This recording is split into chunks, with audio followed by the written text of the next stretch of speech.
evening, afternoon. We got a banger for y'all today, baby. What we got for you, here's a video from Ornery. As always, Ornery's links go into the description. Go check him out. What we got for you here is one, in my opinion, the most underappreciated Call of Duty, and two, the game that almost made me quit streaming.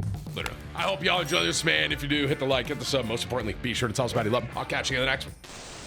If I asked you what your least favorite Call of Duty is, I bet you'll think of one of the more recent installments. However, we've also had some mid-entries in the early days of COD, and there's one in particular that gets caught in the crossfire of hate despite having more to offer than you think. I'm Ornery, and this is the most misunderstood Call of Duty, aka Call of Duty Ghosts. Tell them why. I'm not asking you to like this game or even... No, I am. Okay, I've been talking, y'all have heard me say this a lot now, okay? Call of Duty Ghosts is one of the better Call of Duties we got. It was just in between some of the greatest Call of Duties ever created. And change your opinion about it. I just want to take a retrospective into one of the more off-color Call of Duties that actually got a lot of things right. From experimental ideas, abundant playlists, and major tweaks to the COD formula, we've got a lot to go over here. But let's start with some... COD Ghosts was released on November 5th, 2013, just after the insane success of Black Ops 2 and right before the polarizing release of Advanced Warfare. Developed by Infinity Ward, who are not only responsible for birthing Call of Duty in the first place, but the masterpieces of COD 4, MW2, and my personal favorite, MW3. The development of COD Ghosts also was not a cakewalk. With major changes to the dev team and also having developed the game cross-gen, this certainly was not helping their case. Anyways, with Black Ops 2 being a massive hit, people were pretty excited about an Infinity Ward title to follow up, and everyone had open minds with no hesitation from the community. That all changed once we got to launch, where those open minds turned into pitchforks. And that brings up the biggest change to this Call of Duty and probably what most people don't like about it.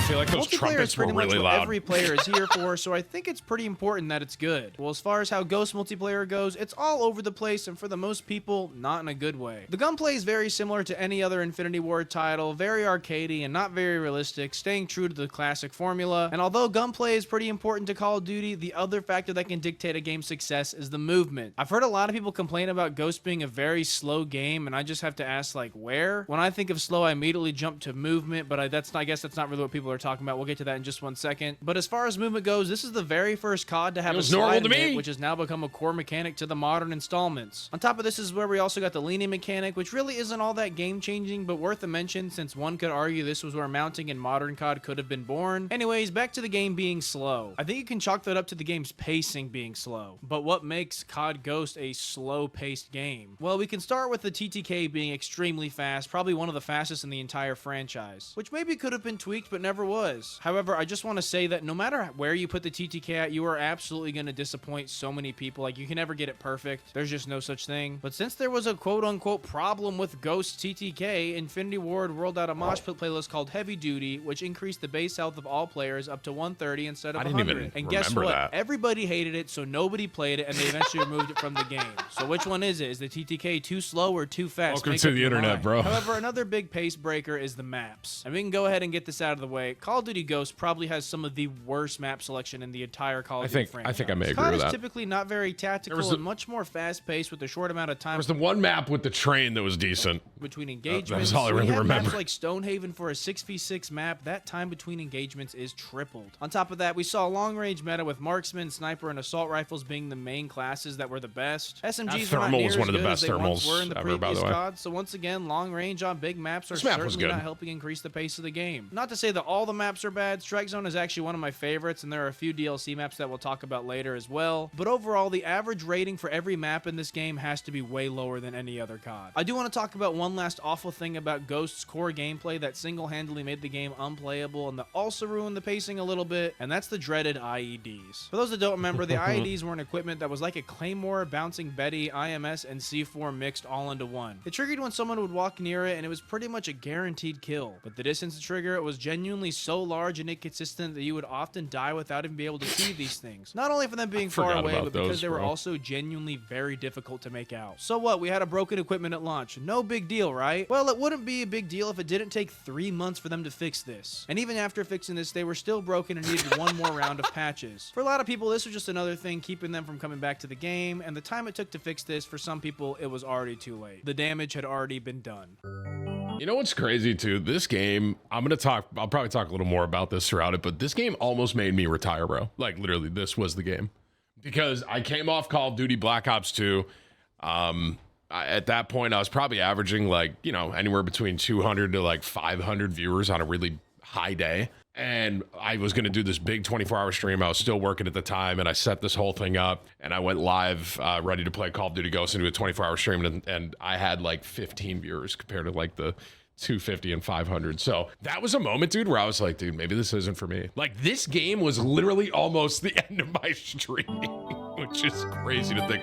This game almost made me quit, literally. Ghost, and some of these changes felt a little too ambitious for I still love the game. It's funny. The game too much to not even feel like COD anymore. We can go ahead and start with the biggest and probably most hated change to the core gameplay of Call of Duty Ghosts, and that is the removal of UAVs and adding SATCOMs instead. SATCOMs were a 3-point streak on assault and 4 for support. More on that later. They were pretty much a personal UAV, but instead of orbiting the map in the air, they would be stationary to the ground, very large and easy to destroy. They function quite differently as well in the way that they got better the more you had active on your team. 1 would only ping enemies if you'd already seen them in your line of sight. 2 would act as a normal UAV. 3 would be a buffed UAV with faster sweeps. And 4 would be the equivalent of an advanced UAV, showing the direction that the enemy is facing and everything. I like the idea of the SATCOM, and the fact that you can make it stronger the more you have is kind of like pretty cool. I think they just needed to not make them stationary and on the ground, like physically, kind of like a normal UAV would be in the air. And then also, why does this have to remove normal UAVs? Like, UAVs could just be a higher kill streak that still exists in the game. These kill streaks. I also hope he talks about Cranked in this game, because I think Cranked gets overlooked, and this is the first game that put Cranked in, and it was one of my favorite game modes ever added. Can definitely coexist and don't need to nullify each other, if that makes any sense. I also want to shout out there was a perk called Wiretap that let you tether enemy SATCOMs. It let you steal their effects, so if you had 1 SATCOM but the enemy had 2, you and everyone else with Wiretap would get the benefit of 3. Another big change, or more so a new feature to COD Ghosts, was the field order. The field order was a unique system in that at the beginning of each match, the first player killed would drop a briefcase. Whoever picks that up would then be prompted with some type of challenge to complete. Things like get a kill in midair, get a kill from behind, get 2 kills with headshots, or everyone's favorite, humiliate the next person you kill. After completing the challenge, you would be given a care package, which doesn't sound like anything crazy because care packages aren't anything new, but in COD Ghosts, you had a chance of getting a map exclusive kill streak. And let me tell you, these things got pretty unhinged. There were some simple ones like mortar fire, engulfing the map in gas, or a Harrier-like kill streak that you couldn't normally get. But then you had some crazy ones, especially once the DLC came around, like being able to play as Michael Myers himself on the map Fog, or on Unearth, which is an awesome remake of MW3's Dome. You could call in Seekers, which were the aliens from Extinction. More on Extinction later. And on the map Ruins, you could even play as Predator and just dominate the entire lobby. Even on the launch map Strike Zone, you could get a chem strike out of a field order, which was this game's nuke. And on that map in particular, after calling it in, whether it be from the kill streak or the care package, it would completely change the map and reorganize the layout entirely. What I'm trying to get here is that Call of Duty Ghosts took these like in-game dynamic changes to the max, which you really didn't have at that point. I'll even argue we still don't even have in Call of Duty to this day. There's even more of that dynamic gameplay with small things like opening and shutting doors. But then you got things on Unearthed once again. If you shot down the crane car, you could get an exclusive Venom X gun from Extinction and use it in multiplayer. This kind of stuff reminds you of something you'd see in Halo, which once again doesn't really fit the COD format, but something I really enjoyed. You could even get in that crane cab and fly around the entire map afterwards as well. You just don't see this kind of stuff in COD anymore. While we're talking about the DLC, aside from maps, we also got new guns alongside these map packs. And while the Maverick may have been one of the most loved guns, I really want to focus on the Ripper SMG. This is the first gun in Call of Duty to actually act as a hybrid gun, and unlike the Peacekeeper, which was the best of both worlds, this gun had an actual toggle between SMG or AR mode. This quickly became one of the best guns in the game and was kind of giving like aftermarket park vibes. Bring back DLC format, screw the live service.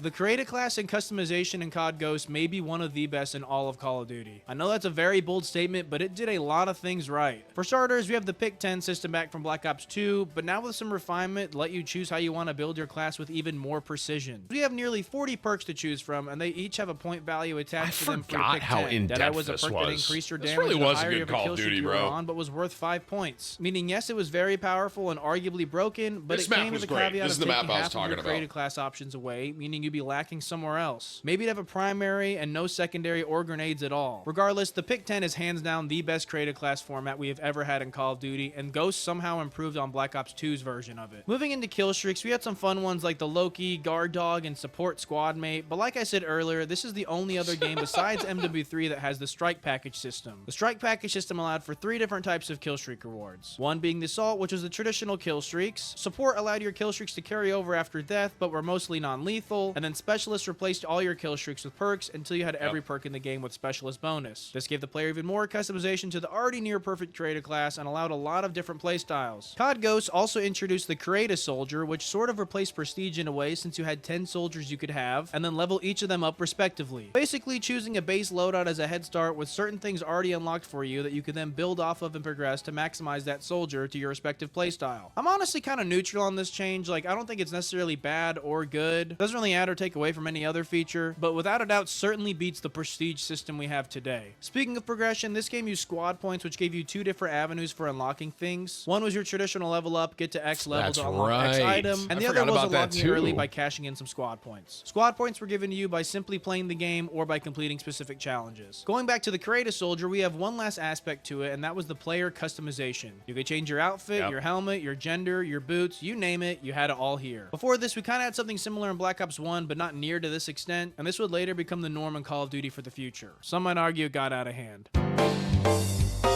Cranked. I wasn't sure where to fit this next part in, but I want to go ahead and talk about the playlists in COD Ghosts and how they're not only varied, but also brought some great new game modes into the mix. I really just want to focus on two here, and the first one is Cranked. Cranked is pretty much team deathmatch, only now you have a 30-second timer that activates between kills. If that timer finishes, you die. You want to talk about a mode that helps the slow pacing of COD Ghosts, this is the one. On the other hand, we have Blitz, which is another great game mode that would blossom into Uplink in the future CODs. Blitz was essentially trying to infiltrate the enemy team's base and hop in their portal, giving your team a point and spit you back at your team's objective. This was also one of the game modes for the CWL that year and actually worked very well for competitive. Yet another way that COD Ghosts was innovative. Also a mode I would love to see be brought back. It's never been brought back in like the last 6 CODs, it feels like. COD always seems to launch with some type of third mode alongside campaign and multiplayer. Zombies is the one that comes to mind, but we also have other modes like Survival in MW3 or Spec Ops in MW2. We also have DMZ in Modern Warfare 2, Warzone and MW19, whatever, the list goes on. But in COD Ghosts, we got Extinction. Extinction was a survival mode that focused on an alien invasion co-op style gameplay. These were like long campaign missions that I actually thought were not only not trolling, I didn't even know about this. Fun, but somewhat challenging as well. There was a money system that let you upgrade your equipment, armor, and other abilities. You also had like loadout you could customize. But let me tell you, the detail in this game mode was way more than I thought you could ever have in a non-zombies third mode. The content you got in these maps were pretty fleshed out. I say maps because we actually had 5 total maps since we got a new episode out with each DLC. But back to the details. We had full-blown cutscenes, several different types of enemies, interesting layouts for maps, unique weapons exclusive to the mode, and crazy boss fights as well. Are zombie fans a fan of this? Because this actually looks kind of dope. I'm gonna check comment section on basically felt like one big zombies Easter egg in the form of like a campaign mission. I mean, it looks cool. I didn't I'm not gonna sit here and say Extinction is like perfect or like the best mode ever, but if we're talking about a third mode that isn't zombies or Warzone, Extinction might be the next best thing, which is pretty impressive for Infinity Ward considering they did Modern Warfare Zombies. I want to mention one more thing about COD Ghosts, and that's that the campaign was actually pretty good. Now, if anyone says this campaign was bad, I would love to know why. The one and only critique I can think of that could actually be undone is the ending being a cliffhanger. Now, for some reason, COD Ghosts 2 has been rumored to be one of the next 3 Call of Duties, and if that's the case, the cliffhanger ending can be continued and give us a full-fledged story, which would be awesome considering how uncertain the future looked at the very end of COD Ghosts campaign. As far as the campaign itself, it tells an interesting story of how the Federation are terrorizing the United States, which is always a good story to be had. But aside from that, there's a revenge arc going on here involving fatherhood, brotherhood, and man's best friend. I'm not afraid to say it that COD Ghosts might be one of the most underrated COD campaigns of all time. Let him know, Ornery. I've been saying this forever, bro. There are a lot of phrases you could use to sum up Call of Duty Ghosts. Wrong place, wrong time, good game, but just not a good Call of Duty game, or maybe it's just trying too hard. But I want you to remember that the COD timeline went COD 4, World at War, MW2, Black Ops 1, MW3, Black Ops 2, which most would argue is the golden era of Call of Duty, only then to be followed up by COD Ghosts, which was then followed up by Advanced Warfare, Black Ops 3, Infinite Warfare, and World War 2, which are all very wishy-washy games. Except for you, Black Ops 3. Zombies was absolutely goated here. What I'm trying to say here is that COD Ghosts is right in the middle between 2 completely different eras of Call of Duty. With that being said, I think it's hitting the crossfire way too hard and receives a lot of unnecessary criticism. We got Black Ops 2 right before and then Advanced Warfare right after. I mean, that is just like an exponential decline in my opinion. And since COD Ghosts tweaked the formula a little bit and made little changes here and there, I think people just write it off as a bad game. If that timing wasn't bad enough, also having developed this game cross-gen didn't help its cause whatsoever as well. This resulted in the game having an identity crisis Crisis that I think gave it some charm and helped it stand out from the franchise. But what are your thoughts on Call of Duty Ghosts? Like I said, I'm not asking you to change your opinion on the game. Maybe just like give it a little bit more respect or appreciation, which I know sounds so stupid. I know I enjoyed it at the time, and looking back at it, I think I even enjoy it more in retrospect. But go ahead and join my Discord if you're feeling crazy, and if you liked, leave a like. If you didn't, leave a dislike, and thank you so much for watching. I've said this before, and I'll say it again, bro. All right. If you launch that Call of Duty in the most recent Call of Duties we've had, like the last 3-4 years, it would be a very, very good COD compared to what we've had. Like, literally. Like, obviously, you'd think the graphics may be a little better, stuff like that, but the overall gameplay, the way the game played, everything about it, man, I'm telling you, Call of Duty Ghosts, most underappreciated game out there. And on top of that, like I said, literally the game that almost made me quit streaming because I went from this high in BO2 of 200 to 500 viewers, and then it dropped off to 15, bro. And I was like, oh my gosh, dude. Because everyone, and looking back, I'm like, well, duh, Tim, it's launch day. Everyone's streaming Call of Duty Ghosts, all the pros and stuff like that, right? So why are they going to watch you, fatty? You know what I mean? But it's like in the moment, I was like, dude, maybe this isn't for me. And you know what? Not for nothing. I still, you know, what I did, just for the record, I focused on the 15 people that were there, not the couple hundreds of people that weren't there. And it made it a lot easier. And I was just hanging out with those 15. So if that gives you guys any advice on, you know, streaming stuff, I hope that helps you a little bit. But thank you for watching. I'm done now.